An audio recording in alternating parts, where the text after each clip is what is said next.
I've been into basic tops lately, guys, kasi kapag umaalis ako, always lang ako naka-plain color na top and jeans. And I've been seeing Michi all over my FYP and gets ko na, guys, kung bakit hype na hype sila dito sa TikTok shop. Kasi kita nyo naman tong top ko, guys.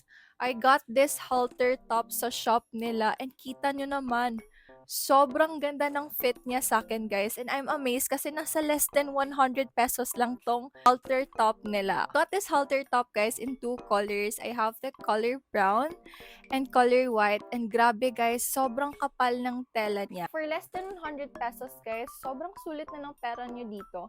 Kasi naka-double line siya, guys, front and back. So, ipapakita ko sa inyo, guys, naka-double line talaga siya. So, ganito yung tela niya sa front. And ganito naman sa back. Oh my God. Tapos guys, color white tong hawak ko. Pero as you can see, hindi talaga kita yung kamay ko kasi nga makapal yung tela niya. Yun naman guys, sobrang ganda ng fit niya sa body ko. Body hugging siya pero hindi siya masikip na body hugging. As in nakakahinga pa talaga ako and very comfortable talaga siyang isuot, guys. Tapos yung tela niya, guys, malambot siya.